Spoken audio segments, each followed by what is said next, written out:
So here's an interesting question for the real estate industry, especially in Florida.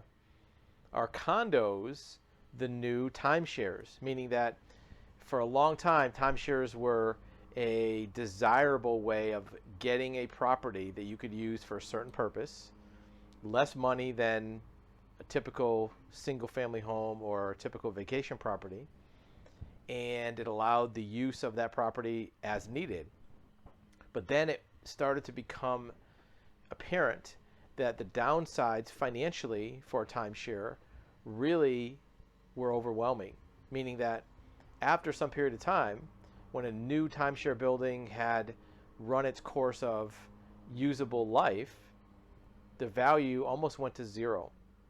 The maintenance fees, the upkeep fees, the monthly association fees had become so expensive that it would be cheaper just to stay in a five-star hotel for that week.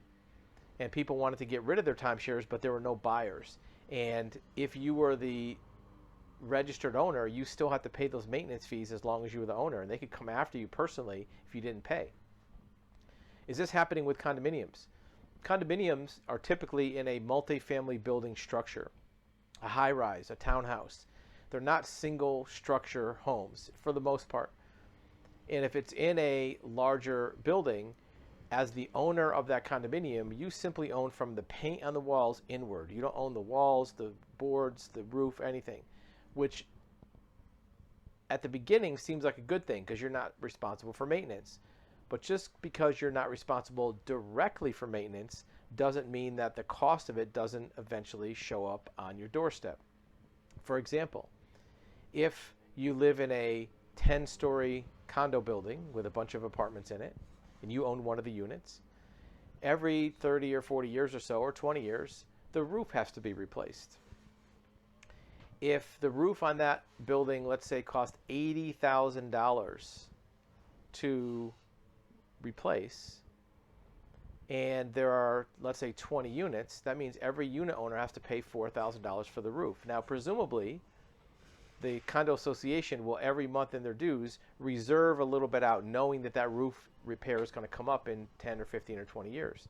But what if that condo association is not properly allocating or budgeting for these future expenses? The reason they don't is because many times when it comes time to a vote to raise the condo fees to cover these costs, it's voted down. It's voted against. People figure out when it comes up, we'll deal with it. Well, then you have to deal with it, and everybody gets what's called a special assessment for a condominium, and every unit owner has to pay. And it's not just the roof. It could be the pool needs to be redone. It could be the electrical system has to be redone. It could be the garage needs to be repaved. And what's happening now in Florida is a lot of these buildings, it's not just the roof or the pool or the paving, it's the entire structure now needs to be redone.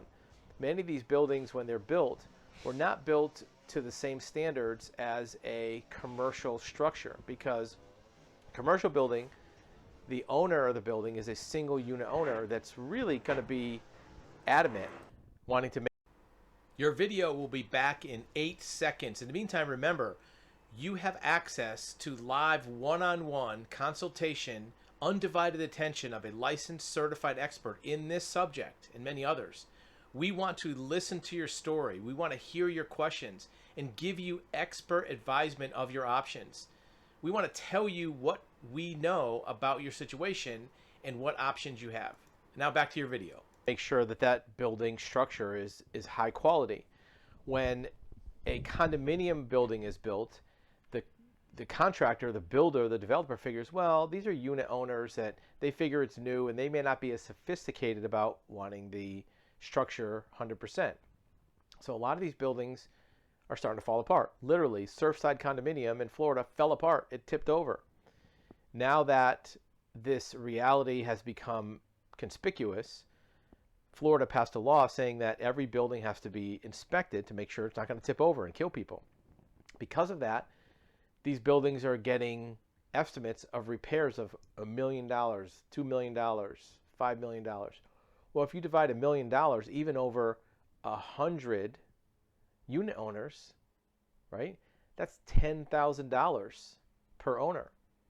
If it's $2 million, it's $20,000. Some of these unit owners are getting special assessments for $100,000, $200,000. And it's more than what the condo is worth.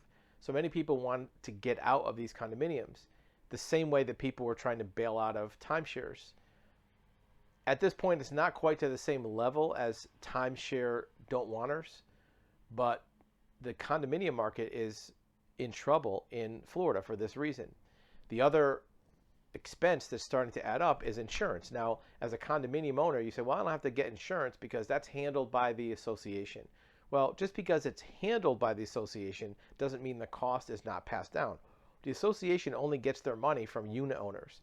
So if the association gets a bill for $200,000 for insurance for their building, they have to divide that up by the number of unit owners, and everybody pays their fair share. So a lot of condo buyers figure that they're off the hook for these expenses because they don't have to pay them. They just pay their condo fee. And at first, the condo fee may seem reasonable. It may seem like a small amount. But there's no guarantee it has to stay at that level. The condo fee, the association fee, is calculated by taking all the expenses, dividing it up by the number of unit owners.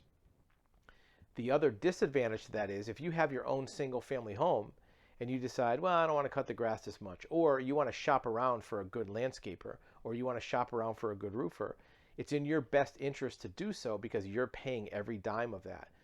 If it's a condo association, that person or that board making the decision, they may be unit owners, but they're not directly responsible for the whole bill. So shopping around for a great deal on a roofer, yeah, they want to get a pretty good deal, but what if one of the roofers is their buddy, or one of the roofers is in the Lions Club with them? You're going to find that the shopping around may not be as robust as it would be if you're directly responsible. So condominiums are starting to lose some of its luster. It was a great option for a long time, but now you're starting to see, especially in places like Florida, California, even New Jersey, New York, some of these condominium associations are starting to have financial problems that are filtering down to the unit owners. If you have experienced some of these vast condo association price increases, let us know in the comments and tell us how much it went up. Thank you for watching another video at actualhuman.com and describe.tv. Remember, if you have questions or comments about our videos, put them in the link below. Also, remember that you have availability and access to live one-on-one question and answer consultation with a licensed expert in a number of fields: investigations, insurance, surety bonds, civil court mediation, even things like real estate records research, real estate brokers, real estate mortgage lenders. In addition, you're going to find that experts are available in business segments, business development, marketing, advertising, certified licensed experts. So if you do find this content valuable and you want to delve more deeply into a subject, you can't ask YouTube a question, right? But if you want to talk to somebody live, an actual human, use the link below. Thanks for watching.